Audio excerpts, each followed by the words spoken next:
Well, hey, I tell you what, strap yourself in, hold on tight. I hope you've been to the loo before you tuned into this one, because you're in for one hell of a ride. So first up, you had all of the papers from The Sun to The Guardian to the Daily Mail to the Daily Mirror, all sides of the so-called spectrum, when in reality they all think and say the same thing. Clear as day. And what happened was that they all said that the far-right protests that they said would happen yesterday, remember the Prime Minister came out and he said there would be over potentially 100 protests in England, up and down the country, that would need to be dealt with, and the police would be on hand to acquiesce and aid and abet the Labour Party. And it says far-right protests fizzle out as thousands of ordinary Brits silence the rioting thugs. These noble Brits turning up against racism. Woo! Bristol, Liverpool, Brighton, London. You know, all of those places with far-right elements. None of them voted Brexit. I thought that's what they counted as far-right these days. It changes every 2 minutes, doesn't it? But we've then found out Hope Not Hate's Nick Lowles, who spread misinformation that Muslims, remember, had been acid attacked, along with a Labour MP. So much for Sir Keir Starmer cracking down on disinformation, eh? And he admitted that the 100 riots from last night was a hoax. And Ben Leo says, but it doesn't matter as it pushes their migrants welcome agenda. Why hasn't Lowles had a knock on the door by the cops for his acid lie, Ben asks. Nick Lowles says of the hateful, well, ironically named Hope Not Hate, it's a charity, by the way, if you can believe it. I don't know what their charitable objectives are. Is it calling us all far right every 2 minutes? But anyway, Nick Lowles says, yes, the list was a hoax, but just look at the front pages of today's papers. An anti-racist message is being transmitted to millions of homes this morning. Well, I think actually he potentially overestimates the amount of people actually buying newspapers, but putting that to one side. A hoax, he admits it was a hoax, right? So I wonder who would gain from having all of these people turn out, getting all of this attention in the press, and what charity would actually gain from being able to say that they have defeated the far right. I'll leave. But then you discover in the Telegraph that actually 7 in 10 of those charged with rioting so far live within a 5-mile radius of the areas that they were arrested in. That's according to official police information. Now, I said this little nugget is actually really revealing because it starkly contradicts Sir Keir Starmer's fairy tale about rioters hopping on trains from up and down the country and getting on buses and coaches and all these other things to wreak havoc in communities that aren't their own, whether that be Southport or elsewhere. But no, they are locals to their own areas, concerned about what you, the political class, have actually done to us, the people that, for some reason, voted you in. They're voicing the blatant contempt for a contemptible political class and for what's happened right on their doorsteps thanks to them. And then we found out we had this little nugget released from yesterday in which there is a crowd of people gathered round. They've got their standing against fascism and racism posters and all the rest of it. And it was a Labour councillor called Ricky Jones. Now, he's since been arrested on suspicion of encouraging murder. This left-wing lovey encouraging murder after footage emerged on social media of him calling for far-right protesters' throats to be cut. I don't... That is not a joke. Have a watch. They hurt. We've got children and women using those trains, destroying the summer relatives. They are disgusting, nasty fascists, and we need to cut their throats and get rid of them all.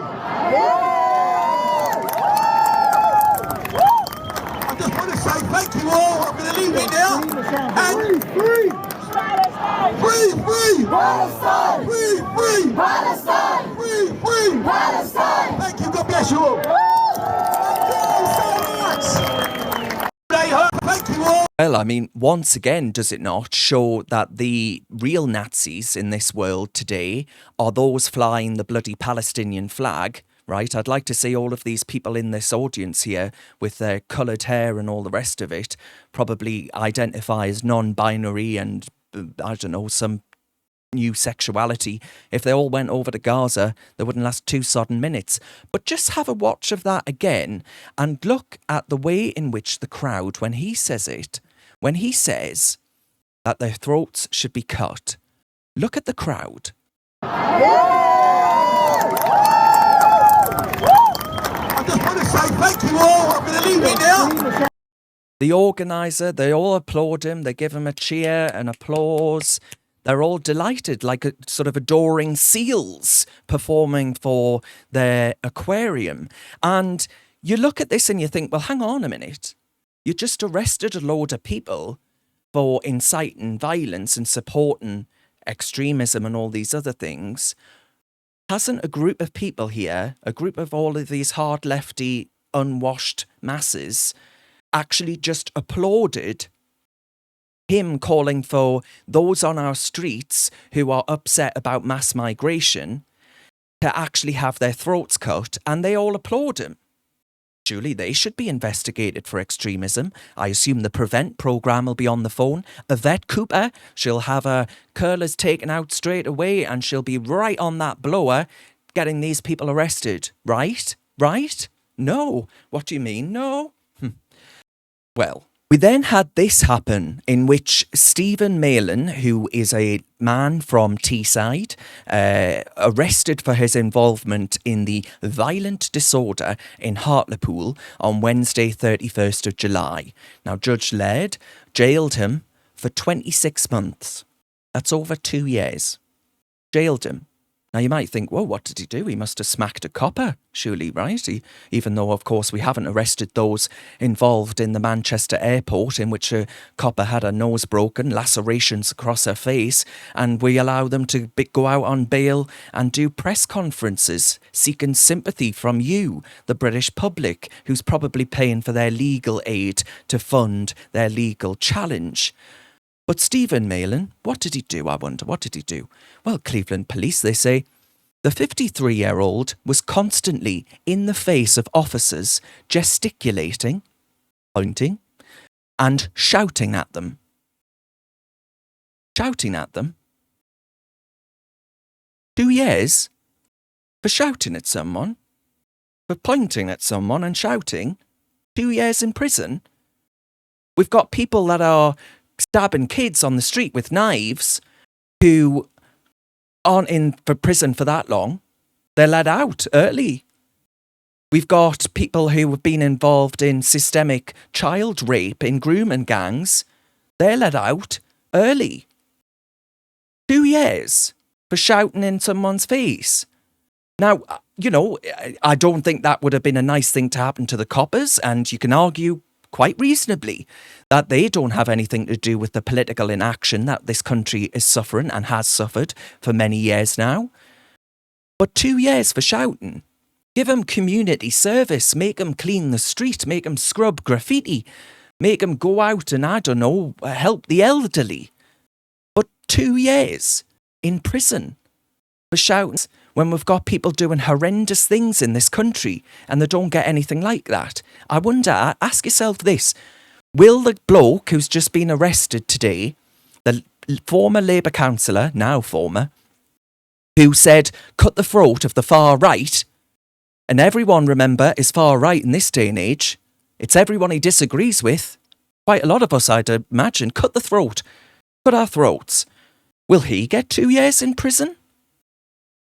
He's on the right side of the protests, you see.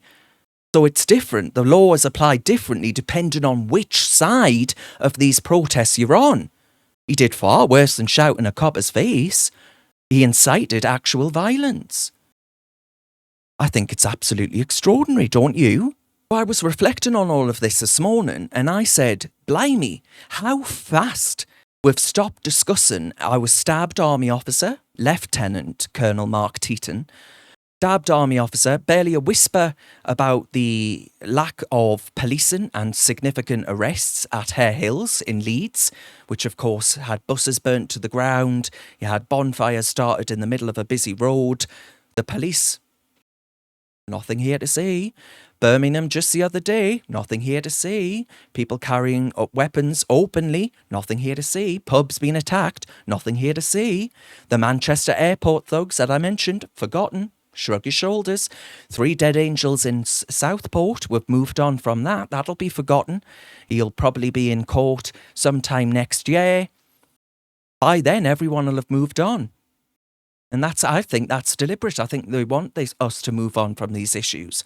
And don't get us started on the asylum seeker who got off scot-free for assaulting a female officer, of course, because he couldn't speak English. That is something that happened in this country not too long ago. And it's not the one at the Manchester airport. This is a different one. He couldn't speak English, so he got away with smacking a female copper.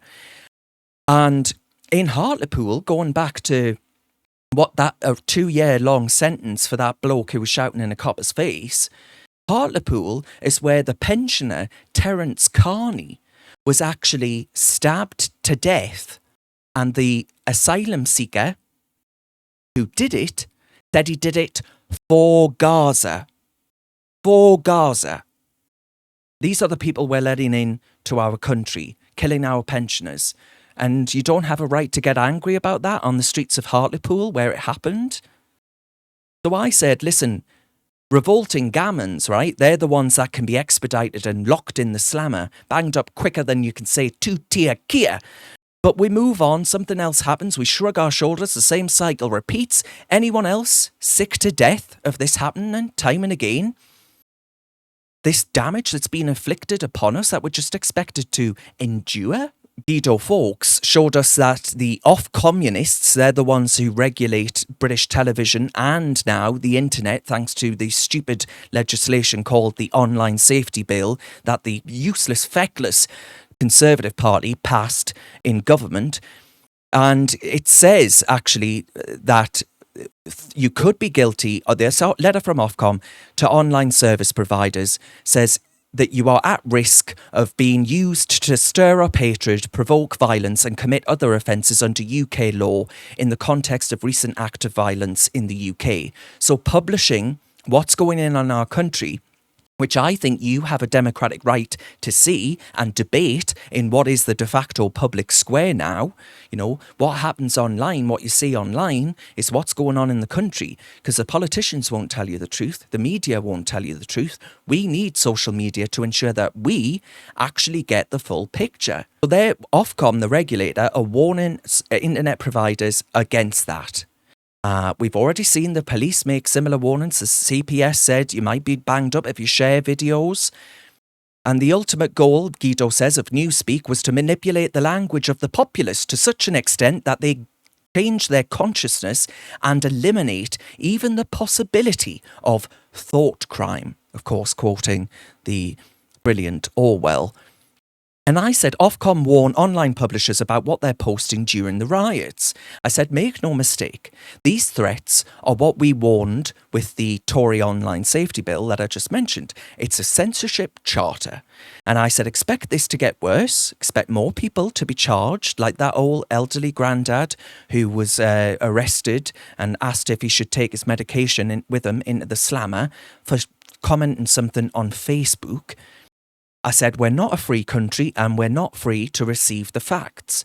And I think that's deeply troubling. Well, then it spirals even further because Cheshire Police confirmed that a 55-year-old woman from near Chester was arrested today on suspicion of a number of offences in relation to social media posts containing inaccurate information about the identity of the attacker in the Southport murders. Now, this is someone that I actually follow called Bernie on Twitter. And Bernie had shared the name of a source. She reported something that she'd found on Twitter and she shared it. And it said the name of someone that turned out not to be true. and she's been arrested for that. She held her hands up. She apologised. She said that I got this wrong in this case. I shouldn't have shared this content without actually checking it and identifying it. First of all, I was off my game. I hold my hands up. I apologise. She's a mother, and now she's facing jail time for sharing this information. I think it's starting to get really quite concerning. Were those arrested who said a Muslim woman had had acid thrown over by the far right? Were they arrested for spreading disinformation? Because a Labour MP also said that, as well as this hateful group called Hope Not Hate. Have they been arrested? They haven't, like. And this story was completely buried by the mainstream media. The Daily Mail published a YouGov poll that found that actually 1 in 3 Brits support this week's anti-immigration protests. They want action, folks. And 1 person in 14 actually backs the rioting. Now, I wouldn't go that far, but I can understand the anger, tell you that much. And a quarter of people say Muslims are at least somewhat responsible for the unrest. Now, you can sort of understand why the MSM, which of course has to push as disciples of multiculturalism, pushing it like the good little angels that they are, as I showed you earlier, all 4 papers that they had in a row on breakfast telly this morning, all saying that the far right had been defeated by the noble, gallant anti-fascists on our streets. Give over. What complete and utter bollocks. It was a hoax, but they didn't publish this poll either. We also found out that there was a foiled attempt to actually mow down children, stab them, and then use explosives at a Taylor Swift concert in Europe, in Austria to be precise, in Vienna. And this Islamist had come over, I think he was second generation, and he had planned to actually do this to children in a similar way that the Ariana Grande concert in 2017 at the Manchester Arena, they had actually done a similar thing, of course, where all of these beautiful young girls lost their lives to this horrible, horrific Islamist who had roots to Libya. And now we find out this little girl's planned attack in the Vienna region, another one in Europe. What has Europe done to itself? That's what I'm asking. I'll just leave you with this firework display that took place in central London. That's London Bridge to be particular, I think. And it actually took place in London, not for any British festival or anything like that. Let's have a watch at how it looked. Was it the far right, I wonder?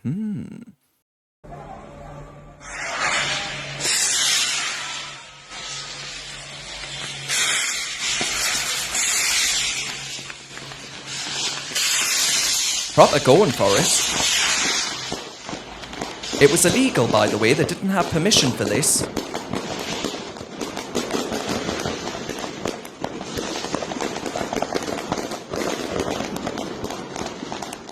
So that's at the heart of our democracy, British democracy.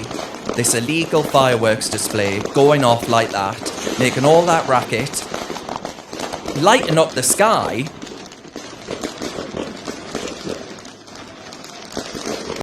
And it turned out to be Algerians in London illegally doing this, setting off a massive firework display in a show of power in central London. And I said, look, ask yourself this. Ask yourself one simple question. If this had been some white skinheads, right, who were angry about migration to this country and politician inaction, and they lit off a firework display of this magnitude in central London, you reckon Sadiq Khan would shrug his shoulders, fold his arms and say, now to see here, absolutely fine, like it's bloody bonfire night? Of course not. Everything that has happened over the last 24 hours has absolutely confirmed to me that there is 2-tier policing in this country. And I think the evidence, the proof of the pudding, is very much in the eating for the police. And if they don't arrest that Labour guy, the Labour councillor, who said that we should cut the throats of the so-called far right and actually charge him, you've got it there. It's clear as day, crystal clear. Absolutely crystal clear. And Sadiq Khan said he's not safe in London. He said, as a Muslim politician, I'm not safe in London. And to that, Sadiq Khan, I say, None of us are safe in London, mate. Not after what you've done to it.